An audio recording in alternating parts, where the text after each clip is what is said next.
In the States, we had two reactions. One was, oh, that would never happen here. And on the other hand, how long have we got? So the commander. Yes. He seems to be one of the founders of the New Republic. Yes. And Offred, she describes him as like a museum guard or a Midwestern bank president.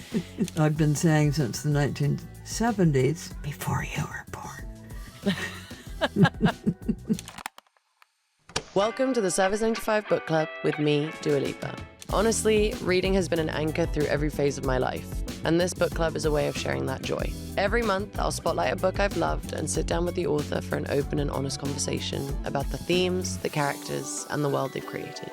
And because I've had the pleasure of speaking with so many brilliant writers already, I'll be opening the archive and bringing back one gem each month. So pour a glass, grab your book, and let's get into it. Today, in a real pinch me moment, I'm joined by none other than Margaret Atwood. We're talking about her game-changing novel, The Handmaid's Tale, first published 40 years ago, almost to the day. I think it's fair to say that this novel gains more significance with each passing year. The story of Offred and the Republic of Gilead is a thriller, a classic work of feminist fiction, and perhaps most importantly, a warning against authoritarian rule for every new generation of readers. My chat with Margaret coming up.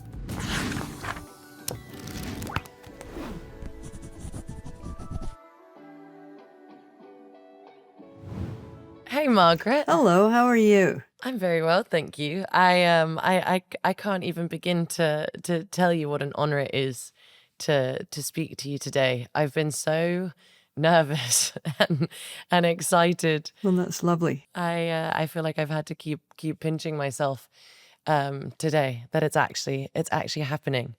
We're here to talk about The Handmaid's Tale, which is one of the most iconic books of the 20th century. And this was really such a formative book for me. I first read it in secondary school. It was part of the curriculum, and it was actually the first book I read when I had just moved back from Kosovo. Mm-hmm.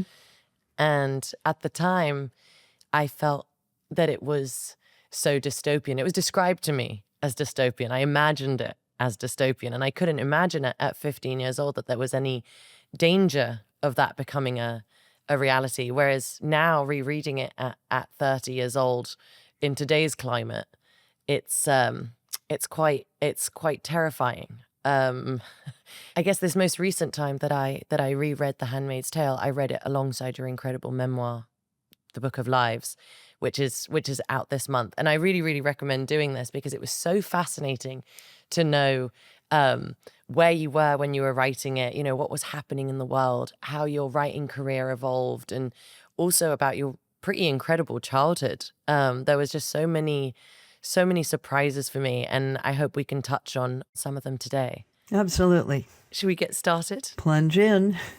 You published The Handmaid's Tale in 1985, and you said that some books haunt the reader and others haunt the writer, and The Handmaid's Tale has done both. Tell me more about that. Well, when I wrote it, it was 1985. The Cold War was still on. The Berlin Wall was still up. And I was working on The Handmaid's Tale in West Berlin. And during that stay, I also visited East Germany, Czechoslovakia, which was then, and Poland, which were all part of the East Bloc at that time. So that was very interesting for me to note how worried people were about talking to a person such as myself. So in Germany, they wouldn't do it at all. In East Germany, they would talk to children, but not to grown-ups. Children were safe, you could say. So Czechoslovakia was a little bit more open, but you had to go into a park because people were quite rightly afraid that their rooms were bugged, their cars were bugged. And in today's world, with even more refined surveillance tools, you would have to be even more careful than that. With everything, of course. Poland was pretty loose, even at that time. And I thought to myself, if things start to crumble, they're going to crumble in Poland first, which they did. So at that time, we're talking the mid-'80s, Ronald Reagan had been elected in 1980, and a pushback against 70s feminism had begun, and the New Deal put in there by Roosevelt in the 30s had started to come unraveled. But people in Europe didn't want to think that the United States could ever go in the direction of its 17th century theocratic roots. Because why? Because the Cold War was still on. The United States was the leader of the free world. It was the beacon of hope. It stood for all of those democratic virtues that we heard so much about at that time. And they couldn't imagine that such a place would ever go in the direction of a totalitarian, authoritarian state. The people who could imagine it were in North America. The Canadians asked nervously when the book came out, could it happen here? And I said, less likely. We're a two-language country. It's harder to get us to all line up in one direction. And anyway, I needed a place in my novel for people to escape to. But in the States, we had two reactions. One was, oh, that would never happen here. World's leading democracy. No, no, no, no, no, no. And on the other hand, how long have we got? Right. So some people saw that happening. Other people denied that it could ever happen. Yeah, it's really interesting that. And I want to touch a little bit more on that because I found the three origin stories in Book of Lives about the Handmaid's Tale very fascinating. But just to kind of take it back, I'm not sure how many people there are remaining on Earth that haven't read The Handmaid's Tale or at least seen the TV series. But for those that haven't seen it, let's just set the scene a little bit. And there's been a revolt in the US. It's been a power grab takeover. Totally. There's the borders are a bit unclear. Democracy has been replaced with a totalitarian religious dictatorship, which is known as Gilead. In Book of Lives, you pose three origin stories for The Handmaid's Tale, and I absolutely loved this chapter. So I thought, let's go through them one by one. And I guess you touched on this one a little bit. The first one starts with the political situation in the US in the early 1980s. What was specifically happening with women's rights at that time? Specifically, that was the beginning of the rise of the so-called religious right as a political force. It started to manifest itself then. And what they were saying specifically about women was that they belonged in the home. And their proper role was just that and only that. And they should confine themselves to the three Ks. You've heard these before. Children, cooking, and church. In English, it's 3 Cs. In German, it's 3 Ks. So, yeah, like that. So that was their idea. And my question to myself was, if you're going to make all these women go back into the home, now that they're out running around having jobs and credit cards and things like that, how are you going to do that? And if you wanted to do it on a mass scale, not just in the rather sheltered trad wife area of life, if you're going to do it on a mass scale with women who actually have needed to work, you'll have to just deprive them of any other alternative. So I rather sinisterly canceled all their credit cards. It's amazing to kind of see how things, something that happened in the 80s, then even me, when I was 15, I couldn't imagine something like that happening. And now you're kind of like, okay, we're so indebted to everything being digital and everything being on a card. Yes, and what would happen if it just got turned off? What would happen if what would happen if it... You wouldn't have any money, and if you then didn't have a job, and you didn't have a credit card... Yeah, what happens then? What happens then? Well, back into the home you go, like it or not. Gosh. And then origin story 2, there is the genre question. Yes. So because I was born in 1939 and was a teen in the 1950s, I read a lot of science fiction. It was one of the golden ages. So let's say it starts with H.G. Wells in the late 19th century and then blossoms in the 1930s in pulp magazines. That's where Ray Bradbury got his start, and unfolds even further in the 1950s. And meanwhile, we've had 1984 by George Orwell, which of course I read at an impressionable age, really just after it came out. Very shocking to me. Yeah. So it made a big impression on me, and I'd always wanted to write something in that genre, but did not feel I had the chops to do it. So now I was going to do it, and there's a character in 1984 called Julia. She's the love interest, and there comes a pivotal moment in the plot when Winston Smith is being tortured by the regime, and they're going to have rats eat out his eyes. And that's when he breaks and he says, "Do it to Julia, not me," which became an expression in our household, "Do it to Julia." So I thought, what would it be like to write a story like that from the point of view of Julia? Like, what would she have said about all of this? Yeah, it's really incredible. I actually read George Orwell's 1984 maybe 2 years ago for the first time, and that really did leave such a wild impression on me too. And finally, Origin Story 3, the Puritans. Yes, the 17th century of English Puritanism, which you're sitting right there in the country where all this began. So we have a big conflict in the 17th century between the parliamentarians and the monarchists, and you know how that turned out. So off comes the head of Charles I, and in comes Oliver Cromwell, and sets up a theocratic state. Yes, which increasingly, as time went on, became to be ruled basically by him.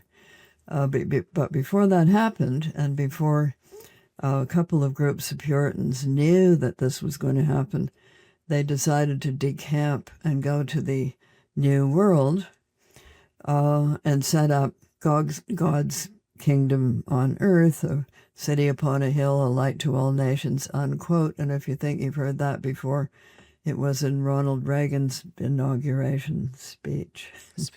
Right. He knew what he was doing, but a lot of other people didn't know what he was doing. Right. Yes. One thing that I was absolutely gobsmacked when I read in Book of Lives about your ancestor, half-hanged Mary. Yes, well... Please tell us about her and how she relates to the Handmaid's Tale. All right. A little bit further on in the 17th century and back towards the end of it, we have the well-known Salem witchcraft episode, which I've studied in some detail. And that was when the Puritans were worried because their thing wasn't working out. And when that happens and people get angry and afraid, there has to be somebody to blame. So the United States is doing that to immigrants and various other people. And the 17th century did it to witches, or supposed witches. So if things weren't working out, and they'd expelled all these people with different religious beliefs, so it couldn't be that. It had to be the enemy within. The enemy within, so it must be the devil working his wicked way within the community itself. And since the rules of evidence were bonkers, these people did have trials. The rules of evidence were spectral evidence, which is if you're asleep in your bed and with witnesses, they've seen you asleep in your bed, but somebody else sees you 4 miles away messing with their cow, it means you can project your specter to go out and do evil things while you're asleep. Spectral evidence. There's no way of disproving it. You can't say, no, I wasn't. Wasn't there, yeah. And the other one, which there is no way of disproving. It's your word against someone else's. Exactly. the rule of touching, which is if there was an accused witch having her trial in the courtroom, and one of the accusers, who were teenage girls, came and touched that person and then had a hysterical fit, it proved that the person being touched was a witch. So once you were accused under those rules, there was pretty much no way you were getting off. And you would get hanged unless you accused other witches. So you can see what kind of effect that would have. Yeah, her, and him. Yeah, just to not get hanged. Exactly, right. Yourself. You got it. Yeah. So that was the situation. Now, half-hanged Mary, whose name was Mary Webster, and Webster was the last name of my grandmother before she got married. She got taken to Boston. She got off. She went back to her hometown, and the townspeople strung her up anyway. This is before the drop was invented, so her neck was not broken. So she was hanging from a rope Right, so they just, all night. Oh, gosh. They came to cut down the body, and she was still alive in the morning. And I guess they thought, well, if we didn't think she was a witch before that, we're convinced of it now, but we're just going to leave her alone, which they did. So she was known as half-hanged Mary because she was hanged, but it didn't have the desired effect.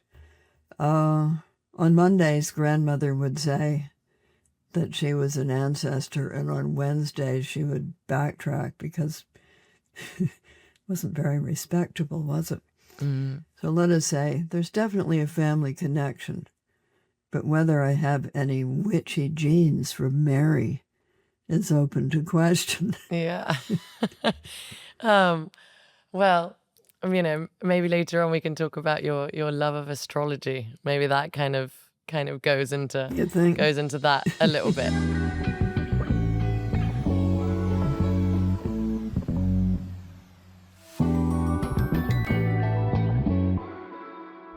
I'd love to talk to you about how you created the word of Gilead. Let's start with the regime itself. It effectively adopts a class system. You could even call it a caste system. And within each class, women are firmly at the bottom of it.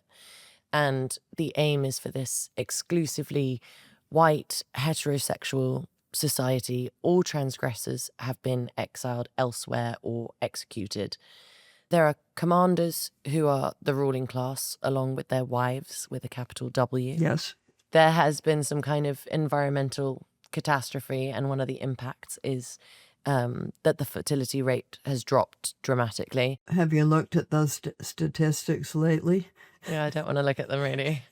The handmaids are fertile women separated from their families and assigned to a commander for the purpose of reproducing. The story is told by Offred, the handmaid of the title. What form did she initially take in your imagination, and how did you land on her name? The form she took was pretty much the one you see. That's who she was, and that's what happened. And the rationale for this arrangement is simply history. I put nothing into this book that hadn't been done by someone, sometime, somewhere. So in hierarchical societies, the rule is that men at the top get more women. Sometimes those were called harems. And sometimes it was, Mormon polygamy, in which the top guys got the most desirable wives and the bottom guys basically got expelled. Yeah. Because there weren't enough to go around. So I have a lot of reference for this kind of hierarchical arrangement. And notice that the handmaids, you don't get impressed into handmaidery, at least at first, unless you've gotten divorced, which, according to strict church law, would be considered adultery, as it was for quite a few years in Western Europe. Divorce was not possible. So that leaves us with women with prior lives who suddenly find themselves without any money or job, and then end up as handmaids with their children taken away from them. And children being taken away is a very old and widespread theme. You just saw it again in Ukraine, with all of these children being essentially kidnapped. Hitler did it too.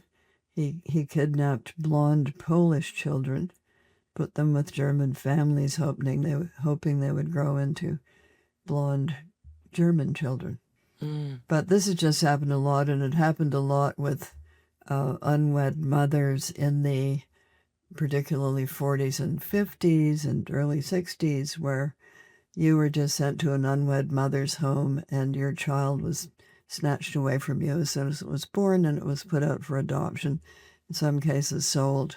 So that's the hierarchy. At the bottom are the econo-wives. This is a very slogan-saturated society. It's kept the American habit of inventing slogans for things. So the econo-wives have to do all the functions. In the top households, you have servants called Marthas, and you have handmaids and you have wives. But the econo-wives have to do all those things. And what about landing on the name for Offred? The patronymic system for names in Europe, different countries in Europe, there's different signifiers, but they usually mean belonging to or son of. So Anderson, Johnson, etc. And then you have French, D-E, German, von, V-O-N. Von. Yeah. Dutch, I think it's Van, and various things meaning so-and-so is the child of such and such. So I just wrote the word of, which is the equivalent of the DE or the von, and then I wrote a number of men's names. And Offred was the one that appealed to me the most for my heroine, although we have other handmaids called things like Off Glen and, go down the line of men's names and add an of in front. And add an of. That would give you a handmaid.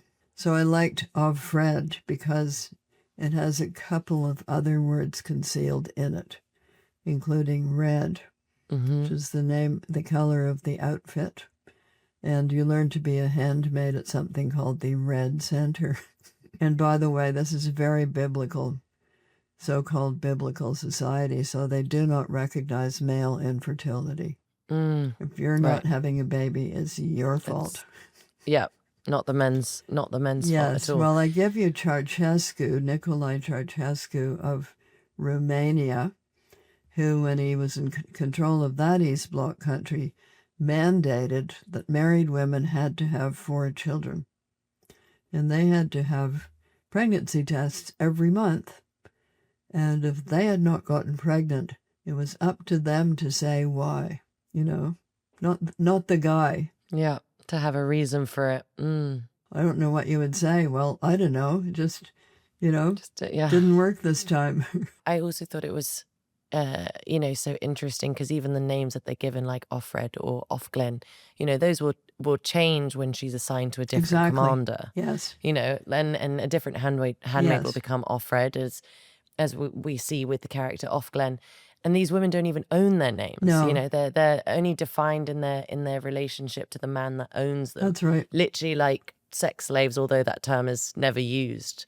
It's it was really interesting. And then the choice of that you said, it's the handmaids don't really have a choice. It's either become a handmaid or go to the colonies, and if that's the alternative, to go in and shovel toxic waste and die there, but then choose to become a handmaid.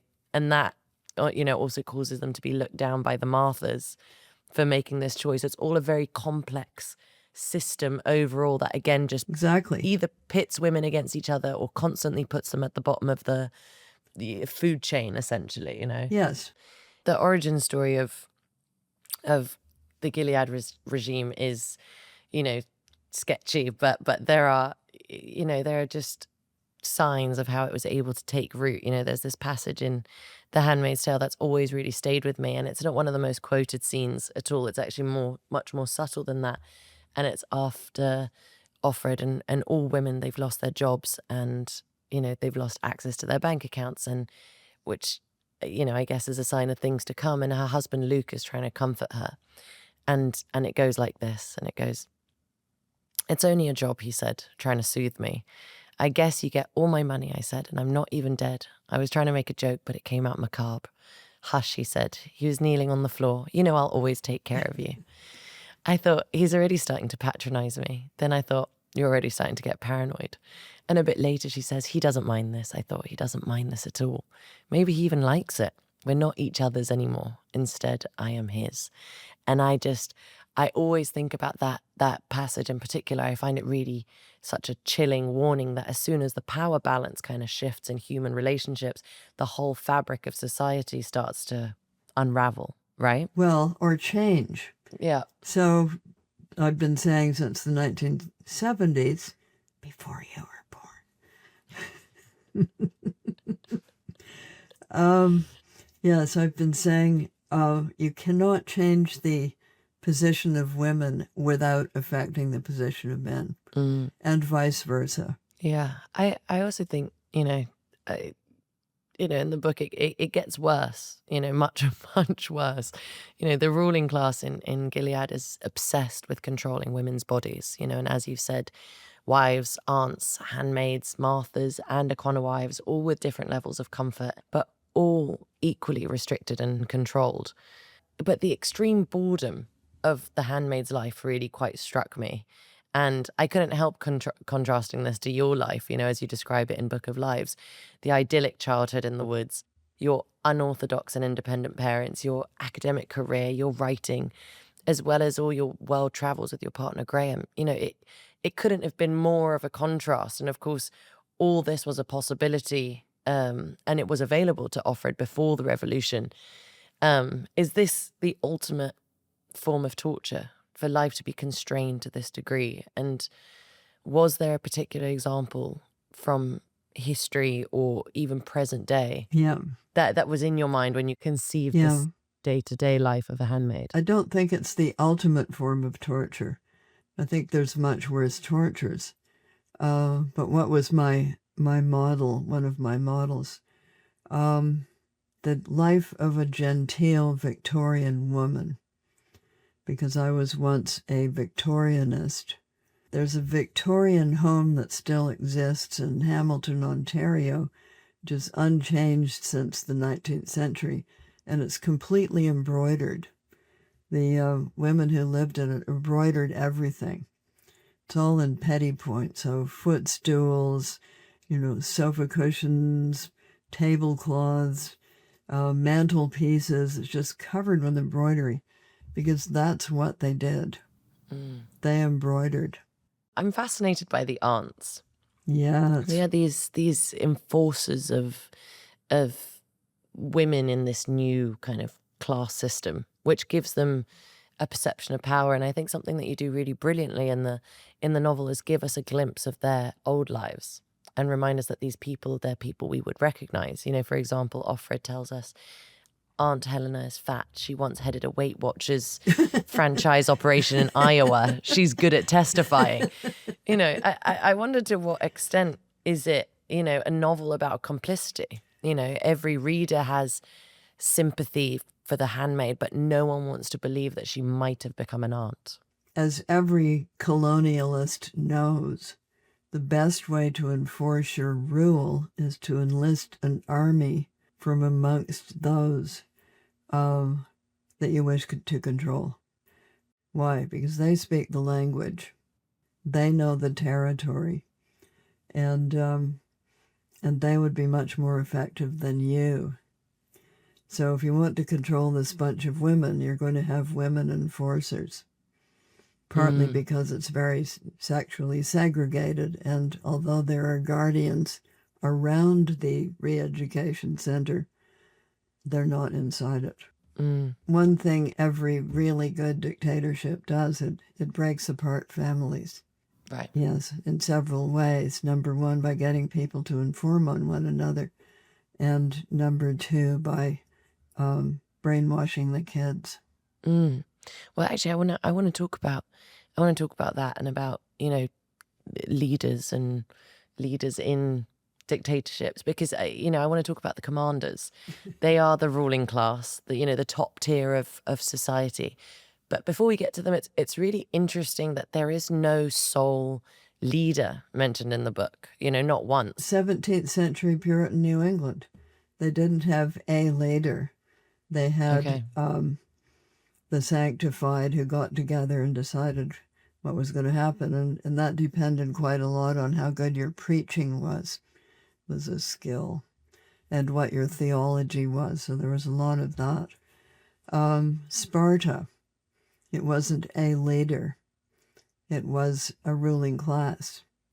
The Roman Republic, it wasn't a leader. It was senators and various other, levels of authority, but they didn't have a king. They had thrown the king out expressly. And there was a lot of opposition to the advent of the empire with an emperor. You will remember the assassination of Julius Caesar. And that's what you're seeing enacted in the United States right now. Is it going to be supreme leader, or is it going to be a republic with senators and a House of Representatives? Yeah, I was going to ask if there was an earlier draft of the charismatic leader, but I don't think there is. I think given the facts that it was... No, this is a 17th century model, and the 17th century Puritan model did not include supreme leader, because supreme leader was God. So the commander. Yes. He seems to be one of the founders of the New Republic. Yes. And Offred, it's really interesting because she describes him as like looking like a museum guard or a Midwestern bank president. And each month, Offred has to have sex with him in the presence of his wife, Serena Joy. He has sex with her. I don't think there's much reciprocal feeling on her no part. reciprocal feeling, totally. And these are very uncomfortable scenes in the book. And yet, it feels like Offred doesn't hate him. She even says, this is not recreation, not even for the commander. This is serious business. The commander, too, is doing his duty. And then there's the unexpected twist. The commander asks Offred to go alone in his study, which is strictly forbidden. Absolutely. And she's kind of wondering what kind of perversion is she going to encounter in private? What's his kink? And his kink turns out to be Scrabble. Tell us about this genius decision to have them, play Scrabble together. Okay, so it's forbidden for women to read. So what more kinky than to be having a tete-a-tete with a woman based around words? Watch her doing this very forbidden thing. How kinky. Yeah. How about that? Really quite push. It's she can't play Scrabble with his wife because she's not allowed to read either. She'd probably turn him in. So she's feeling quite bitter. Bitter about the whole thing. Yeah, well, she helped him set this whole thing up, and it's the usual thing. Well, I didn't think they meant me. Yeah, I thought it was very, very interesting and poignant. Of what was happening, and the fact that women aren't allowed to read, and that was the thing that was pushing the boundary. It's like, what is the naughtiest thing? The naughtiest thing is do? reading, and it kind of, judging from all the book banning that's going on, it's now considered newly naughty. Exactly. No, absolutely. I was going to say the same thing. It's really interesting. It's an incredible legacy that I feel like you've also left with this book, and the way that it mirrors so many different parts of history and women's history throughout the years. Yes, well, there of course have been parts of history in which certain kinds of people were not allowed to read. It was illegal. And slavery in America is one of those periods. It was verboten to teach enslaved people to read, because then they might find out what was really in the Bible. I'd love to know what do you hope is the ultimate legacy? Like, what you hope the ultimate legacy will be from this book? We don't know how history is going to turn. So if you had asked me that question in 1985, I would have said, well, of course, the best thing to hope for is that it will cease to be relevant, because none of this will be happening. And let me take you back to the first season of Handmaid's Tale, the television show, which we were shooting in the autumn of 2016. We had already shot quite a bit of it. I had done my cameo, and it was November, and we all woke up the morning after the election and said, we're in a different show. It was frightening, and therefore people were very energized and fixated on it.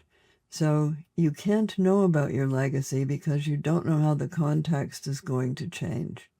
And we do find a statue of Aunt Lydia in the future, in the Testaments, in a disused chicken coop. So you don't know whether you're going to be in a disused chicken coop, or whether you're going to be in Trafalgar Square, looking very noble. It's definitely going to be, I think, something that people will constantly go back to. I think it's a book that has many lives, in itself. Before we finish, I hope you'll indulge me a little bit. You are the child of biologists, and I absolutely loved the childhood chapters in Book of Lives where you paint this really vivid picture of living in the woods and being immersed in your parents' scientific world. So it was quite a surprise to me to learn that you also like to dabble a little bit in astrology and palm reading, and maybe that's a little bit with your witchy ancestors, but this really speaks to my own heart. So please tell me, did you really do your boyfriend's horoscopes to check if they were a good match? Well, yes and no. I did them, but not necessarily to see if they were a good match, just out of idle curiosity.